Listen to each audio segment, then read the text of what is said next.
자, 이번 시간 161회 6번의 개인하수 처리 시설에 그래서 1번부터 해서 문항 14번까지 나와 있는데 6번의 개인하수 처리 6번에 지금 보시면 개인하수 처리 시설이라고 되어 있는데 지문이 여기 이제 보면 이 오수 정화 설비 관주 기술이 된 부분인데 여기는 이 개인하수 처리 시설에 지금 기술된 1번부터 해서 문항 14번까지는 이 관련 오수 정화 설비 관련 수질 오염의 지표에 관한 용어들이 쭉 기술되어 있어요. 그래서 여기 이제 그 지문 요거는 볼 수도 있겠지만 여기 조금 더 간다면 여기는 수질 오염의 지표에서 수질 오염의 지표란 데에서 1번부터 해서 양가로 1번부터 해서 14번까지 쭉 기술이 되어 있어요. 부분들이. 이제 이 현재 6번 여기서는 그 중에 전부를 보기보다 그래서 여기는 1번부터 해서 수질 오염의 지표가 기술이 된 요 14가지 중에서 몇 가지만 체크하시고 관련 용어하고 정의 정도만 구분하시면 되는데 그 중에 일단 1번 잠깐 체크해 볼까요? 일단 체크는 1번, 2번, 3번, 4번 그래서 1, 2 일단 가장 먼저 여기서 체크는 지금 양가로 1번, 양가로 1번부터 해서 양가로 4번까지 이제 해서 4가지 정도 체크해서 이제 보시고요. 저걸 조금 보죠. 자, 일단 1번은 지금 BOD, BOD, COD, DO, SS라는 그래서 여기 있는 표현은 지금 보시는 대로 1번에 BOD부터 해서 마지막에 4번에 나와 있는 SS까지 이제 여러분이 표현은 지금 여러분이 현재 이렇게 영어 약자 표현에 SS부터 BOD까지 주었을 때 이 표현에서 이걸 BOD를 풀어서 뭐라 합니까? 봤더니 이거를 생물화학적 산소 요구량, COD를 화학적 산소 요구량, DO를 용존 산소, 그리고 SS를 뭐라? 부유 물질이다. 그래서 표현은 지금 현재 BOD를 달리 생물학적 산소 요구량을 한다고 해서 여러분들이 이거를 영어 표현으로 주거나 이거를 풀어서 지금 여기 나와 있는 대로 생물화학적 산소 요구량으로 주던 간에 둘 중에 어느 지문으로 여러분이 이해하시는데 주로 이제 근리 언급이 되는 거 보면 이 풀어서 물어보게 되면 현재 영어 표현에 BOD, COD, DO, SS란 이 표현으로 주로 물어보면 언급이 자주 나온 건 아닌데 여러분들 표현 자체는 그 양가로 지문 한번 봐두시면서 영어 표현의 약자 BOD, COD, DO, SS란 표현으로 한번 확인하셔서 볼까요? 지문은 지금 양가로 1번부터 양가로 4번까지 쭉 나와 있는 부분 한번 읽어 두시면 쭉 한번 봐주시고 여기 이제 BOD는 COD, 결국 이제 BOD든 COD든 여기는 보면 깨끗한 물로 정화하는 데 소요되는 그 산소량을 표현을 BOD나 COD로 표현한 것 뿐입니다. 부분들은. 자, 그러면 여기는 BOD 현재 첫 번째와 두 번째 BOD, COD 수치가 높다. BOD, COD 수치가 높다는 것은 결국 이 깨끗한 물로 정화하는 데 소요되는 산소량이 많이 들어갔다, 적게 들어갔다, 많이 소요됐다 의미로 하나 확인하셔서 보고요. 자, 그 다음에 DO, 용존산소입니다. 용존산소는 물색의 용에 녹아있는 산소를 ppm으로 나타냈다. 즉, 그러면 DO의 수치가 높다는 것은 물속에 녹아있는 뭐가 많다? 산소양이 많더라. 그래서 DO 수치가 높다는 것은 이거는 뭐예요? 이 수질 정화 능력이 크다, 작다?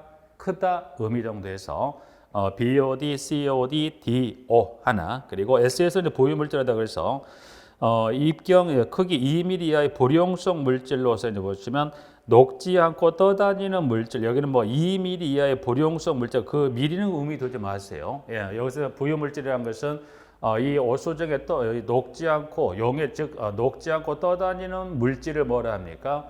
부유물질. 그 수치 2mm 건 의미 없어요. 그 의미 두지 마시고 SS는 해서 오수 중에도 녹지 않고 떠다니는 물질을 뭐라 합니까? 부유물질. 그래서 BOD, COD, DO, SS에서 네 가지 그 수질 오염의 지표에 관한 기술된 것 중에 네 가지 정도 좀 봐두시고 한 장을 넘기면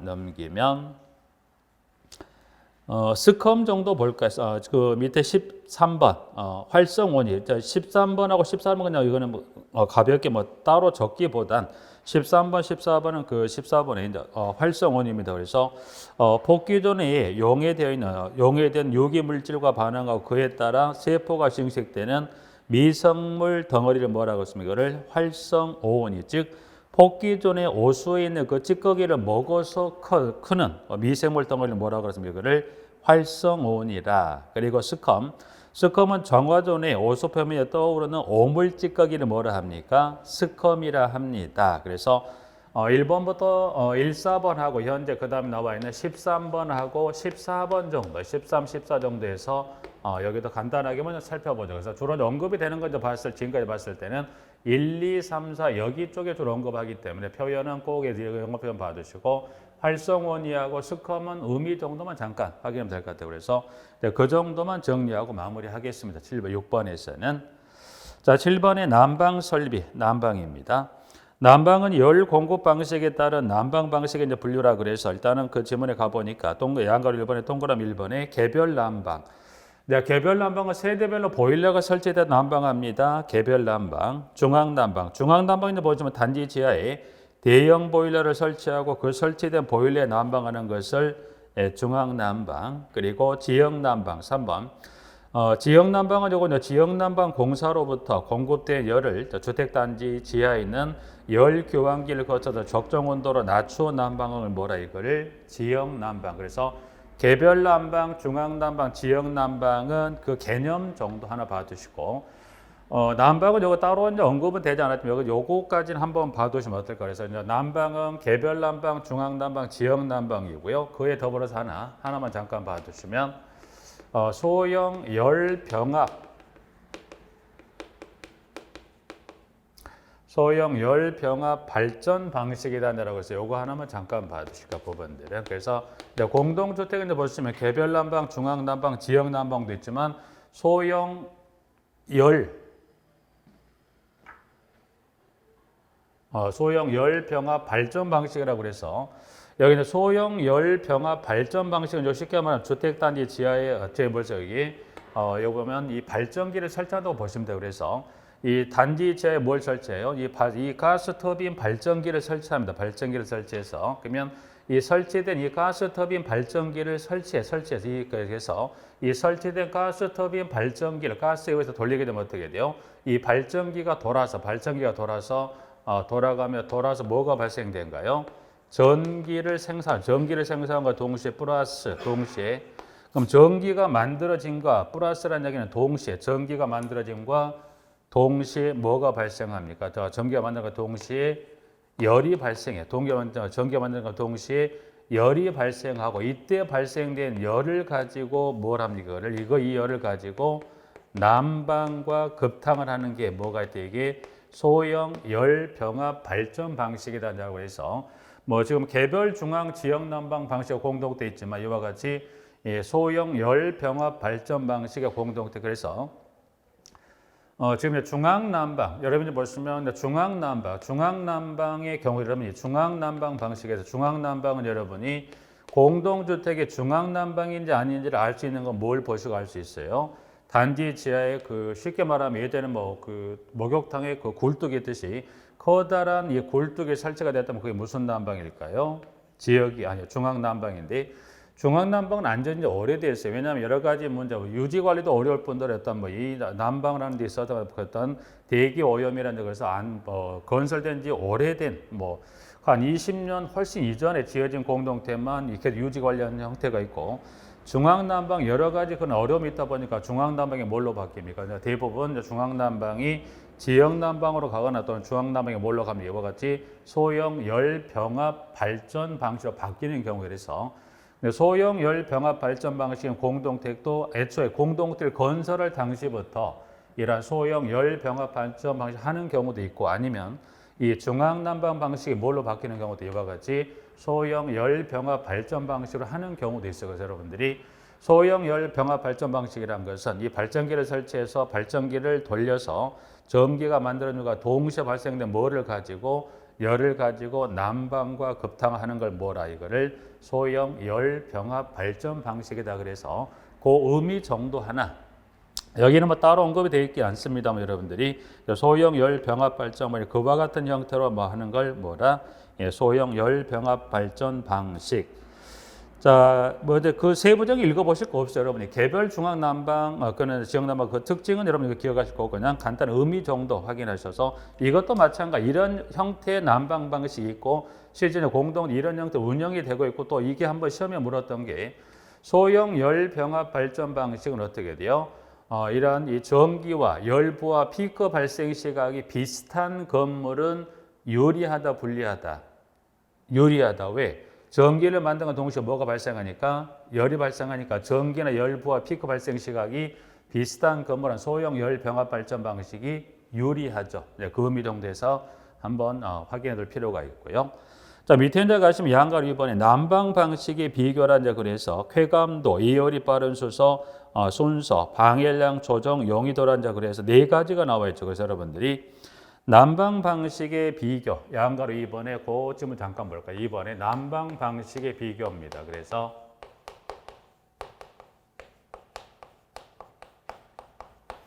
여기서는 말하는 난방 방식은 몇 가지가 있을까요? 네 가지. 그래서 이제 보시면 지금 여기 보면 뭐 좀 작게 잘렸습니다만 온풍 난방, 전기 난방, 온수 난방, 복사 난방이 있죠. 그래서 이제 그 줄여서 온풍이라도 난방이라는 지문을 뺐는데 난방 방식은 여러분이 그 중에 이제 보시면 온풍 난방은 시험에 언급하지를 않아요. 아예 자체 언급하기 때문에 그 난방을 기억할 때 무슨 난방을 기억할 필요가 있어요?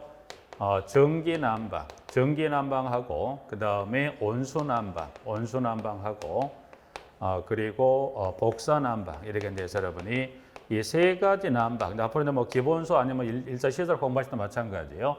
난방은 온풍 난방 되게 되면 그건 거의 언급 자체도 아니니까 빼버리고 전기 난방, 온수 난방, 복사 난방에 따른 이 세 가지 난방에 관한 여러분이 결국은 비교란 건 여기서 교재 그렇게 정리해놨지만 여기서는 이 세 가지 난방의 가장 여러분 기억하는 그 특징, 이 세 가지 난방의 특징이 어떻게 되는지 그래서 각각 이 난방에 따른 특징을 여러분이 구분을 해서 앞으로 공부할 숙제가 되는 거고요. 부분들은. 그러면 전기 난방은 어떤 형태로 난방이 됩니까? 전기 난방은 간단하죠. 뭐가 있더라? 보일러. 예를 들어서 보일러가 있다. 보일러가 있으면 여기 전기 난방하고 온수 난방은 뭐가 필요합니까? 방열기가 필요하죠. 방열기는 여러분이 일상생활은 뭘 배워요? 방열기라는 표현보다 그걸 뭐로 표현합니까? 라디에이터라는 표현을 많이 씁니다. 그래서 일단 이제 근데 표현은 뭐가 필요하더라? 방열기가 필요합니다. 방열기 필요해요. 그러면 여기 보일러에서 만들어서 방열기로 보냅니다. 보내는 게 뭘 보냈다면 보일러에서 만들어서 이 방열기 보내는 게 뭘 보냈다? 전기를 보냈다면 무슨 난방이 되는 거예요? 전기 난방. 보일러에서 뭘 만들었다? 온수를 만들어 보냈다. 이게 무슨 난방? 온수 난방. 그래서 이제 갔더니 이게 다시 이렇게 순환을 해서 다시 어디로 옵니까? 보일러 되돌아오면서 보내는 이 열 매체에 따라 전기 온수에 따라 이게 전기 온수 난방 바뀌는 겁니다. 그래서 전기 온수 난방 하나 하고 복사 난방은 복사 난방은 어때요? 복사 난방은 어떻게 돼요? 이 바닥과 벽과 천장에 뭘 설치해요?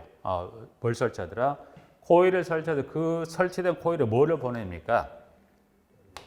온수를 보내서 난방한 게 무슨 난방? 복사 난방. 그래서 일단 여러분의 난방은 전기, 온수, 복사 난방에 관한 각각에 보면 여기는 따로 경로는 물어보지 않아요. 어떤 형태인지를 물어보는 건 아니고 이 세 가지를 물었을 때는 주로 보시면 이 세 가지 난방에 관한 특징을 여러분이 알고 계시냐 해서 그걸 물어보는 부분들이고 또 이 각각의 전기하고 온수 난방에 관한 특징을 비교하거나 또 물어보는 부분들이 그럼 여러분이 그러면 여기 대류 난방 방식, 대류 난방하고 무슨 난방을 비교했다?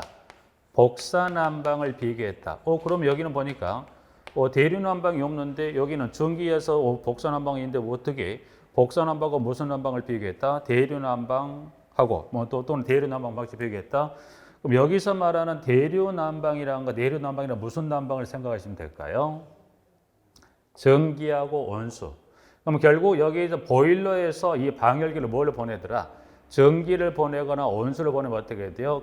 이 보낸 전기와 또는 온수에 의해서 열이 방열기 밖으로 방열되면서 어떻게 돼요? 실내 공기를 상하로 이 대류적인 실내를 이게 순환하면서 어떻게 돼요? 실내를 난방하죠. 그래서 여기서 말하는 대류 난방하고 복사 난방을 비교한다는 건 결국 복사 난방은 무슨 특징을 비교해서 물어본다는 거 똑같습니까?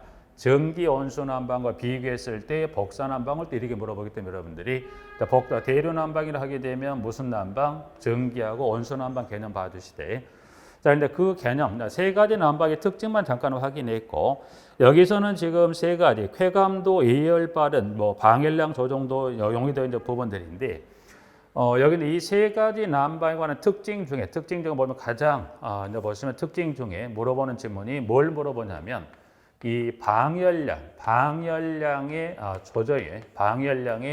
조절 유무를 갖고 물어보는 질문이 이 세 가지 난방의 특징을 물어보면 어떻게 보면 정형화 된 것 중 하나가 되는데, 그러면 자, 방열량 조절이 용이하다 했을 때 일단 교재 순서로 가봤더니 일단 원풍, 온수, 전기, 복사라고 되어 있는데 순서별로 비교해서 물어보는 문제는 나오진 않아요.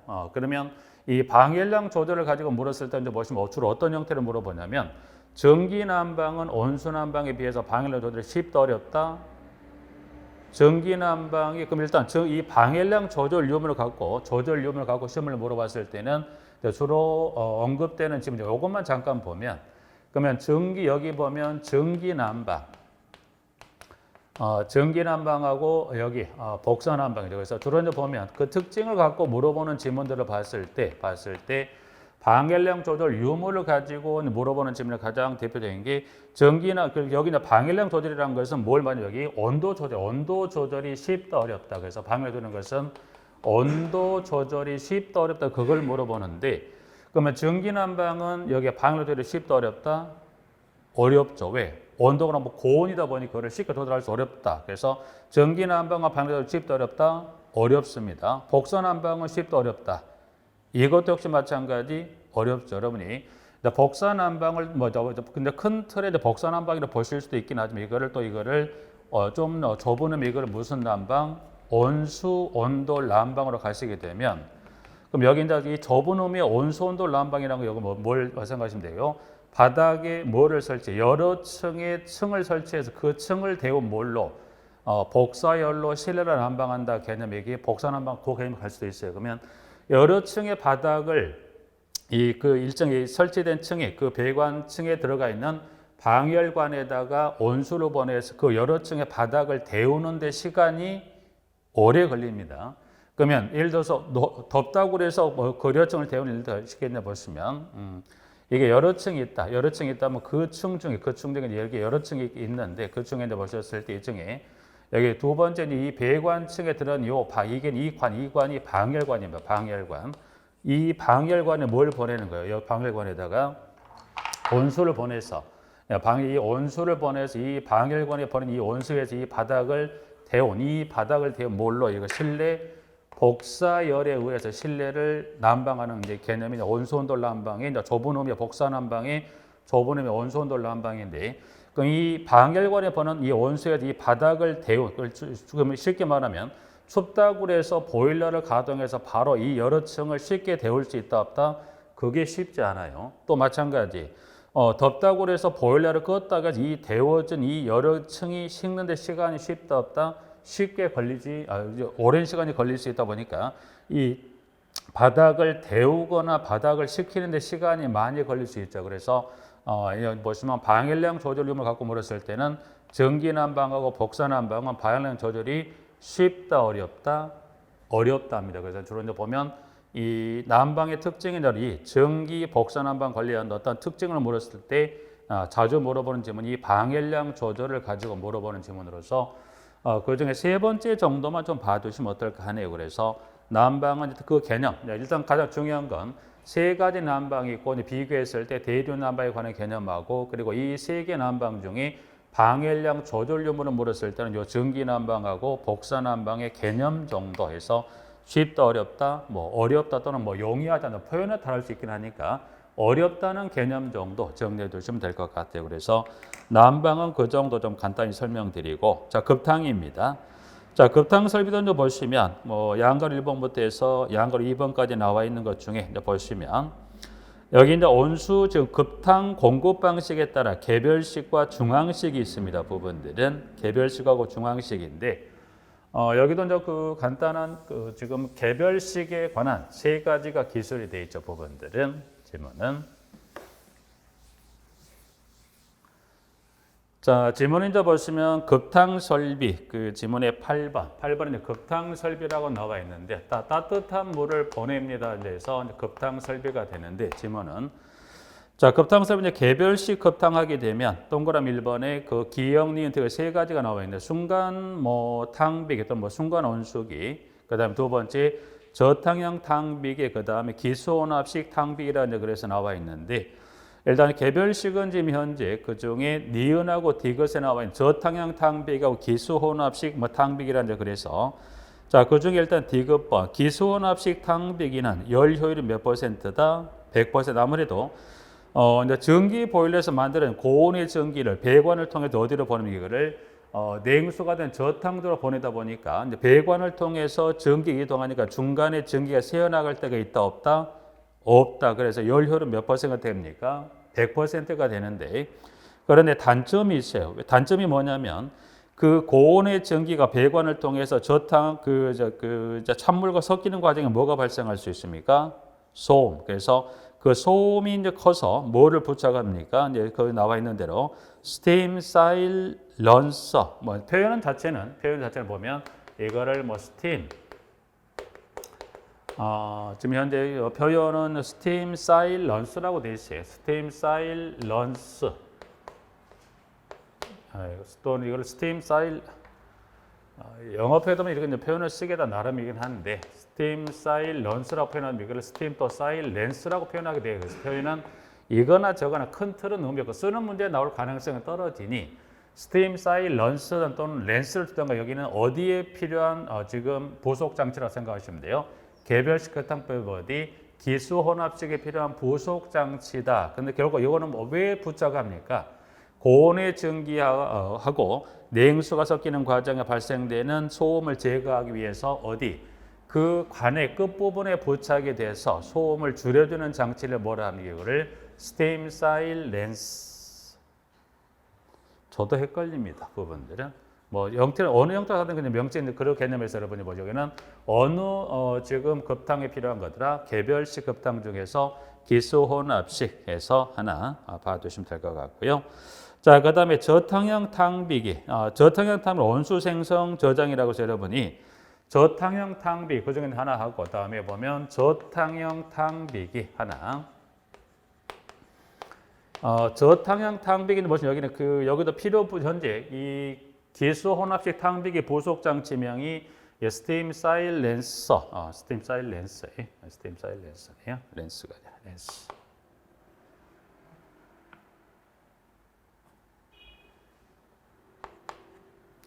자, 그럼 여기는 저탕형 탕비 같은 게 일단 그 온수를 만들어 저장하죠. 근데 저장하다 보니까 어떻게 온도가 떨어질 수 있어요. 그럼 이 탕비기에 저장된 뭐가 떨어질 수 있다?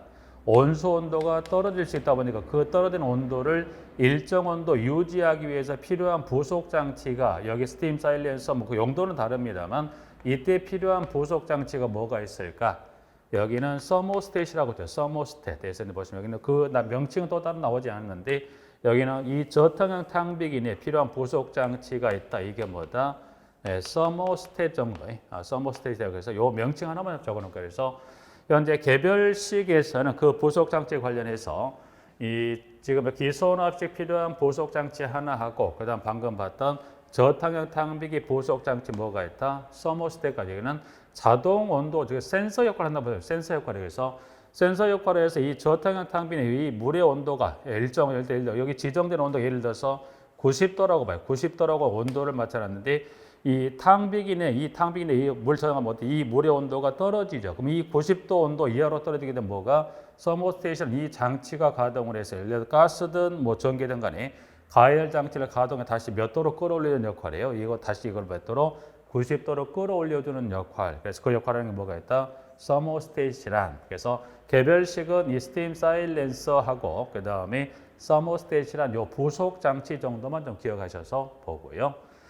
중앙식은 두 가지입니다. 지금 보신 대로 중앙식은 이번에 기억에 직접 가열식하고 그리고 간접 가열식인데 일단 직접 가열식은 말 그대로 필요 개수의 보일러에서 만들어진 그 급탕을 바로 필요 개수로 올려 보냅니다. 뭐가 직접 가열식에서 밑에 이제 동그라미 기역 A번에 뜨거운 물과 찬물이 보일러 내에 공존하여 신축과 수축이 동시에 일어난다. 아무래도 직접 가열식은 그 보일러에 이 보일러에서 급탕을 만들어서 보내면 새로운 냉수가 어디로 공급된가? 직접 가열식은 보일러로. 그러니까 당연히 보일러 내에 급탕, 냉탕에 섞여 있다 보니까 당연히 신축과 수축이 동시에 일어난다는 것은 결국 보일러 수명이 그래지 신축의 정도가 분류기준하니까 뭐 할 수 있다? 보일러 수명이 짧겠죠. 의미는 그렇게 봐주시고 두 번째 열 효율면에서 뭐 하더라? 경제적. 그러니까 당연히 직접 가열식에는 뭐 장단점이 있겠지만 그중에 가장 큰 장점 하게 되면 뭐가 장점이더라?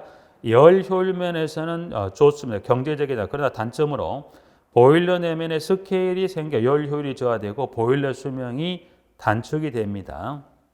좀 전에 이 동그라미 A번에 그 신축과 수축이 동시에 일어난다. 즉, 그 늘고 줄는 정도가 분류기준에 당연히 보일러 수명이 단축이 되고 또 보일러 내면에 스케일이 생기는 정도가 많죠. 왜냐하면 이 보일러에서 그 만들어서 올려보낸 급탕만큼의 새로운 물이 어디로 들어옵니까?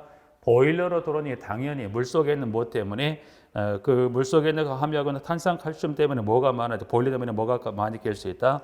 스케일이 많이 낄 수 있다 보니 스케일이 생겨서 당연히 스케일이 낀다는 건 어떻게 돼? 금속 직각이 달라붙게 되면 당연히 열 효율이 저하될 수 있죠. 그래서 열 효율이 저하되고 보일러 수명이 단축이 됩니다. 직접 가열식은. 그래서 이거는 규모로 봤을 때 주택이나 소규모 건축물에 사용이 된다.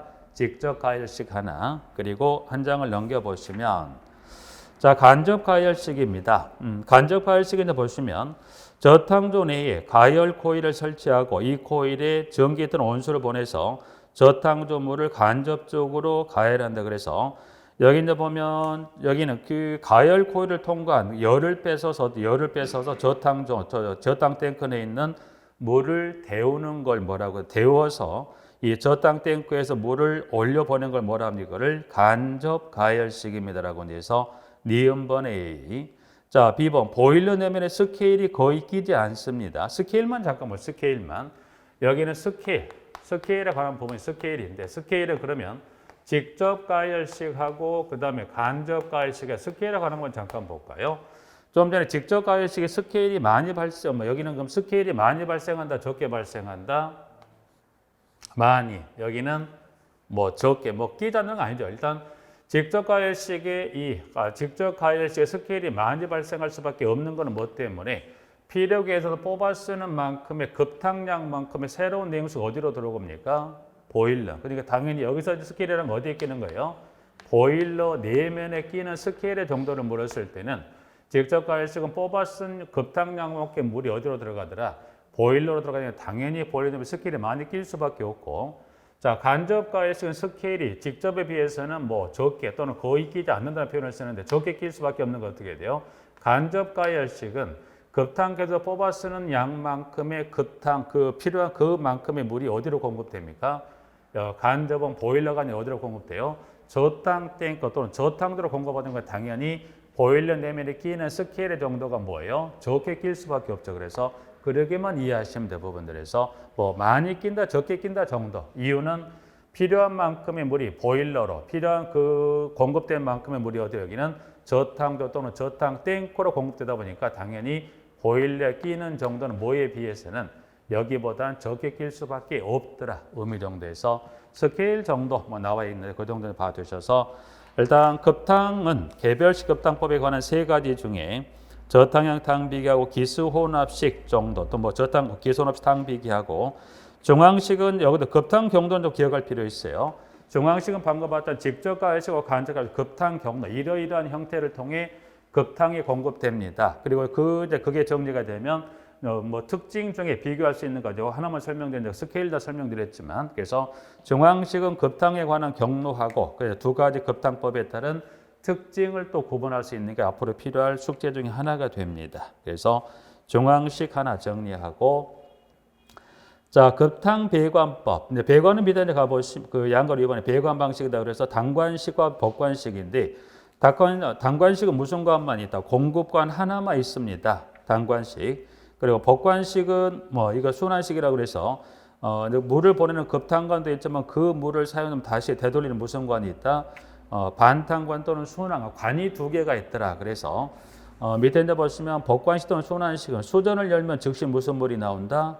온수가. 아무래도 복관식은 공급관을 통했던 물을, 그 통해 보냈던 물을 사용하지 않게 되면 다시 순환관 또는 반탄관을 다시 어디로 보일러 또는 저탕 다시 되돌리죠. 그러니까 항상 밸브를 열자마자 무슨 물이 나옵니까?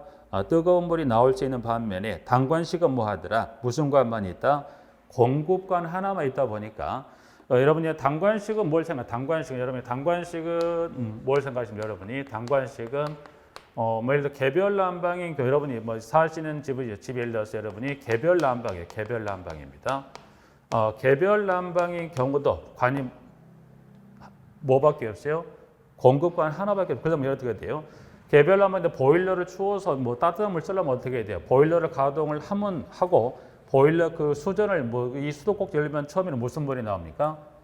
찬물이. 왜냐하면 이 공급되던 물이 중단이 되면 어떻게 이 관내에 고유했던 무슨 물이 온수가 뭘로 바뀌어요? 찬물로 바뀌죠. 그래서 보일러를 가동을 해서 이 온수가 나올 때 앞에 밀려있는 뭐가 찬물이 빠지고 그 다음에 온수가 나오다 보니까 단관식은 어떻게 돼요? 처음에 틀면 무슨 물이 나온다라? 찬물이. 그와 반면에 복관식은 틀자마자 무슨 물이 나온다? 온수가. 이유는 관이 하나 더 있으니 그 관내를 필요에 의해서 사용한 유무의 관 계속 순환하다 보니까 뭐 하더라?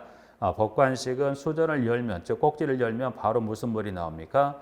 온수가. 당연히 뭐가 비싸? 관이 하나가 더 있으니까 뭐 시설비가 비싸더라. 개념 정도에서 문항 그 지문 단관식, 복관식하고 자 공급 방식은 세 가지. 상향식, 하향식. 상향식이란 그 급탕을 따뜻한 물로 올라가면서 공급하는 게 뭐가 상향식이라는 게 있고, 그다음에 하향식이라는 것은 급탕을 급탕 수직 주관을 통해서 건물의 맨 위로 올려 보내서 내려오면서 공급하는 건 뭐라? 이거를 하향식이라 해서 올라가며 공급한다. 상향식. 그 급탕을 건물의 급탕 수직 주관을 통해 최상적으로 끌어올려서 내려오며 공급하는 건 뭐라? 이거를 하향식 급탕 방식이다 정리하고 있고, 리버스 리턴 방식도 이거를 여관수 방식이라고 하는데, 이제 하향식 같은 경우는 어떻게 돼요? 내려오면서 공급하다 보니까 온도차에 의해서 저층보다 차가운 물이 공급할 수 있다 보니까 그걸 줄이기 위해서 뭐 하더라? 각 층의 온도차를 줄이기 위해서 층마다 순환관의 길이를 갖도록 해서 환탄관, 그 환탄관과 반탄관을 뭐 하더라? 역회전시켜서 배관한다고 됐는데, 결국 리버스 리턴 방식을 취하는 가장 큰 이유는 뭐더라? 균등한 유량 분배가 주 목적이 되죠. 부분들은. 그래서 간단하게 공급 방식은 세 가지 정도 정리 봐두시면 되겠네요. 부분들은.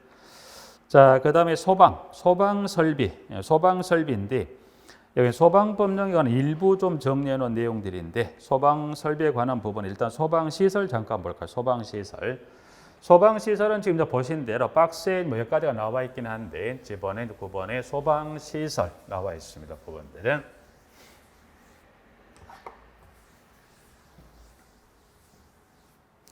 자, 지금 이제 9번에 소방설비, 9번에 소방설비가 됩니다. 소방설비. 자, 소방설비는 보시면 지문에 그 현재 1번에 그 양가로 1번 소방시설이 있습니다. 소방시설. 양가로 1번에 이제 소방시설입니다. 이건 소방 관련 법령에 따른 별표 규정을 박스에 좀 집어넣어 놨는데, 이거는 지금 당장 정리하고 여러분들이 앞으로 이런 형태, 이런 부분을 정리하자고 말씀을 드린 걸 좀 가름할게요. 자, 소방시설의 종류는 몇 가지 소방시설 종류가 있냐면 총 5가지 소방시설의 종류가 있습니다. 그래서 박스로 그냥 잠깐 들어가 봤을 때 그 소방시설의 종류가 1번에 소화설비부터 해서 여기 이제 그 박스에 들어가 보니 1번에 뭐가 있냐면 소화설비부터 쭉 해서 가보니까 쭉 나와 있다. 한번 그 지문에 소화설비는 어떤 설비를 말합니까? 1번에 물 또는 그 밖에 소화약제를 사용하여 소화하는 기계, 기구 또는 설비로서 다음의 것이다. 그래서 소화설비 분류는 다시 크게 소화설비는 그와 같은 기계, 기구 또는 설비를 말하는데, 이 소화설비 분류는 몇 가지가 있더라. 소화기계에서부터 가나, 다라, 박에 나와 있는 옥외 소화전, 즉 소화기구부터 옥외 소화전 설비로 다시 이렇게 분류가 나눠진다는 것에서 2번의 경보설비. 경보설비는 어떤 설비를 말합니까? 화재 발생 사실을 통보하는 기계기구 또는 설비로서 다음의 것이라고 해서 쭉 해서 가에서부터 기술된 피난 구조 설비는 뭘 말합니까? 화재가 발생할 경우 피난하기 위하여 사용하는 기계기구 또는 설비로서 다음의 것이라고 해서 가번에 피난 기구보다 쭉 기술이 된 이와 같은 시설을 한 장을 넘겼을 때 소화 용수 설비라. 네 번째, 화재를 진압하는데 필요한 물을 공급하거나 저장한 설비로서 다음의 것이라고 해서 가에서 두 가지 기술. 마지막 5번 소화 활동 설비. 소화 활동 설비는 화재를 진압하거나 인명구조 활동을 위하여 사용하는 설비로서 다음의 것이라고 해서 가에서부터 쭉 기술이 된 그와 같은 설비를. 그래서 소방시설은 지금 보시는데 1번의 소화설비부터 5번에 지금 나와 있는 소화활동설비입니다. 소화활동설비. 여기는 이 부분은 지금 여기서 그 내용이 나와 있는데 여기서 그 세부적으로 지금 들어갈 일은 없을 것 같고요.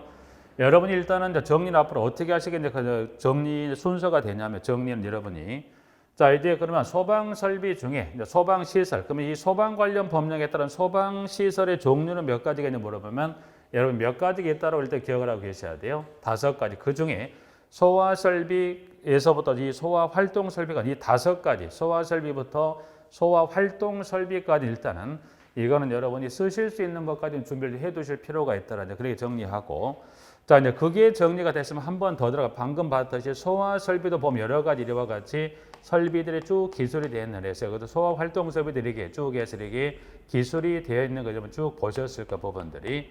이제 그러면 첫 번째 여러분이 5가지 소방시설에 관한 종류 쓰실 수 있는 걸로 정리가 됐다고 한다면 그 다음에 두 번째는 뭔가요? 여기는 보면 여러분들 이와 같이 각각의 소화설비부터 소화활동 설비에 관한 분류가 있었을 때 예를 들어서 그 중에 옥내 소화전 설비, 이 옥내 소화전 설비는 예를 들어서 소화 활동 설비, 이 소화 활동 설비로 분류가 된다. OX. X도 왜냐하면 옥내 소화전 설비는 이 5가지 소방시설 분류 중 어느 설비로 이게 분류가 되어 맞습니까? 이거는 소화 설비 분류로 갑니다. 그래서 여기서는 크게 두 가지. 일단 1번부터 5번까지 기억하시되, 그리고 그 두 번째라면 소화설비부터 소화활동설비가 분류를 여러 위치를 이렇게 잡아주셔서 여러분이 이 위치가 주어지는 이 설비에 관한 부분 위치가 5가지 소방시설 중 위치가 제대로 되어 있는가를 구분할 수 있는 것도 두 번째 숙제가 돼요. 부분들은 그런 형태로 박스를 앞으로 정리하겠다라고 말씀을 좀 드리는 거고, 박스를 벗어나서 밑에 양가로 2번에 소방시설 및 특정 소방 대상물이라고 되어 있어요. 여기서는 1번의 소방시설 등을 한번 보시고 여기 두 번째 특정 소방 대상물을 잠깐 보죠. 이제 앞으로 이제 그 관련 이 소방 관련 법령을 공부하지 소방 설비 기본적으로 공부하시다 보면 이 소방 관련 법령 중에 무슨 지문이 나오냐면 지문에 특정 소방 대상물이란 지문이 자주 나올 겁니다. 그러면 특정 소방 대상물이란 것은 이 소방 관련 법령에 따라 몇 가지 특정 소방 대상물의 종류가 있을까? 지금 일단 지문에 가보시면 특정 소방 대상물이란 소방시설을 설치해야 하는 소방 대상물로서 대통령령으로 정하는 것을 말하며, 거기까지만 잠깐 놓고 보면, 그러면 특정 소방 대상물은 소방 관련 법령에 뭘 설치합니까? 소방시설을 설치하여야 하는 설치하여는 소방 대상물을 말합니다. 그러면 여기 특정 소방 대상물은 소방 관련 법령가 몇 가지가 있냐면 33가지의 다수의 특정 소방 대상물의 분류가 나눠져 있어요. 그러면 33가지 되는 걸 다 정리할 필요가 없다. 그래서 여기는 그 33가지 중에 특정 소방 대상물 중에 또 이거 하나 분류가 되냐면 이 33가지 중에 공동주택도 이 33가지 중에 하나 분류가 되는데, 그러면 소방 관련 법령에 이 특정 소방 대상물에 33가지 뭐가 포함되다? 공동주택이 들어가는데 여기서 말한 공동택 하게 되면 분류가 몇 가지 분류를 말합니까? 라는 게 그 다음 볼까요? 대통령령이 정하는 대통령령이 정하는 것을 말하며 공동주택은 뭐가 아파트 등과 기숙사가 해당된다. 그래서 소방법령에 따른 이 33가지 중에 공동택 그 33가지 하나 들어가는데 여기서 말한 공동택이라는 것은 뭘 말하더라? 아파트 등하고 뭘 말하는 의미의 공동택이다. 기숙사를 말하는 의미라고 보셔야 되지. 이게 바로 연결되면 이게 무슨 말인지 모르시는데 그래서 여기 이 특정 소방 대상 의미가 시험에 나오진 않는데 여러분들이 이 특정 소방 대상물의 지문들이 소방 관련 법령에 따른 어떤 설치에 관한 기준을 공부하시거나 또는 이 국가 화재 안전 기준을 할 때 이 지문들이 자주 나오기 때문에 여러분 이게 어떤 대상물인지 한번 확인할 필요가 있는데 그 소방법의 33가지 중에 뭐가 하나 분류가 됩니까? 공동택인데 여기서 말하는 공동택 분류 몇 가지 말합니까? 2가지를 의미한 공동택의 의미를 띄고 있다는 것만 이해하시면 돼요. 부분들은. 자, 그러게 의미 하나 설명을 드리고 자 밑에 있다 보면 특정 소방 대상물은 동그라미 2번에 자 특정 소방 대상물인데 그래서 자 특정 소방 대상물이라면 소방 시설을 설치하는 소방 대상물로서 대통령 지금 그 밑에 동그라미 2번에 그 특정 소방 대상물 종류가 몇 가지겠습니까? 4가지. 그래서 특급 소방안전관리 대상물, 니은의 1급 소방안전관리 대상물, 그 다음에 디귿의 2급 소방안전관리 대상물, 그리고 리을의 3급 소방안전관리 대상물로 나누어져 있는데 여기서는 이제 그 중에 그 기억의 특급은 지금 3가지 중에서 다 보실 건 없고요. 그 중에 첫 번 A번만 한번 체크해 볼게요. A번에. 자, A번을 체크하는 이유는 뭐냐면 이 특급 소방안전관리 대상물의 분류 중에 뭐가 들어가냐면 아파트가 들어가는데 아파트 관련 층수하고 높이가 얼마가 됐을 때 50층, 지하층을 제한 50층 이상이거나 높이가 200m 이상인 아파트는 이 소방안전관리 대상물 중에 몇 급으로 분류합니까? 특급으로. 그래서 기억번 A번 하나 체크하시고 자, 그 다음에 니은으로 갑니다. 자, 니은도 이제 보시면 4가지 1급 소방안전관리 대상물을 분류하는데 그중 여기도 기억번만 체크. 자, 기억 볼까요? 아파트는 1급으로 분류가 되고 특급으로 분류가 되는데 자 1급으로 분류되기 위해서 갖춰야 할 층수하고 높이를 봤더니 30층 이상이거나 지상으로부터 높이가 얼마? 120m 이상인 아파트는 1급으로 분류합니다. 그래서 1급, 자 2급 소방안전관리 대상물이라 하게 되면 공동관리법 시행령상 무슨 공동주택? 의무관리 대상에 해당하는 공동주택이라 그래서 여기서 이제 따로 설명드리지 않지만 여러분들이 이제 기억수 이제 앞으로 이제 정리해야 될 게 공동주택관리법 시행령상 의무관리 대상 공동주택이 되면 그 말로만 잠깐 설명드리면 세대수가 300세대 이상의 공동주택 그리고 150세대 이상 플러스 승강기 설치된 공동주택이나 150세 플러스 중앙 또는 지역 난방 방식의 공동주택 그리고 주상복합으로서 주택이 몇 세대? 150세대 이상인 그리고 지금 말씀 4가지 해당하지 않은 공동주택 중에 전체 입주자가 얼마 동의받았다? 3분의 2 이상의 동의를 받아서 전환이 되는 공동주택도 있어요. 그래서 그 5가지를 의무관리 대상으로 분류하는 공동주택이다. 그래서 그 5가지 범죄에 해당한다면 여기도 몇 급으로 분류합니까? 2급으로 분류합니다. 그래서 디귿, 리을. 3급은 지금 보니까 특급, 1급, 2급에 해당하는 특정 소방 대상물입니다. 그건 좀 정확히 정리할 필요가 있어요. 부분들은. 그러면 그 중에 지금 리을번의 3급입니다. 3급 소방안전관리 대상물, 3급은 그러면 지금 3급은 뭐예요? 1급, 2급, 3급에 해당되지 않는 특정 소방 대상물은 맞아요. 플러스 하나 빠진 게 있어요. 3급은 지금 특급, 1급, 2급, 3급에 해당하지 않은 특정 소방 대상물 여기까지만 좀 정확히 여기까지만 정리하면 이게 지문이 좀 옳지 않은데 자 그러면 3급은 특 1, 2급에 해당되지 않는 특정 소방 대상물 뭐가 설치됐다? 자동 화재 탐지 설비에서 자동 화재 탐지 설비가 설치가 됐다면 몇 급으로 분류하겠다? 3급. 그래서 여기는 특 1, 2급에 해당되지 않는 게 아니라 그 해당되지 않는 특정 소방 대상물이면서 플러스 그 소방안전 대상물에 뭐가 설치됐다? 자동화된 탐지 설비가 설치됐다면 몇 급으로 분류하겠다? 3급. 그래서 이제 여기는 특급, 1급, 2급, 3급까지 이제 해서 네 가지 대상물로 분류합니다. 그래서 3급은 플러스 하나, 자동화된 탐지 설비가 설치가 됐다면 몇 급으로 분류하겠다? 3급으로 분류합니다. 라고 이제 해서 양가로 2번. 특정 소방 대상물에 관한 용어하고 특 1, 2, 3급 소방안전 관리 대상물 하나 정리하시고 아마 기억에 지금 이번 24회 때 여기서 한번 2급을 2급에 30하고 30층하고 120을 쓰는 주관식의 문제가 나왔을 때 기억을 합니다. 그래서 일단 특정 소방 대상물에 관한 분류 정도는 좀 정확히 정리할 필요가 있지 않을까. 그렇게 해서 정리해 봐 주시고 좀 쉬었다가 가스 설비부터 나머지 좀 정리하시도록 하겠습니다.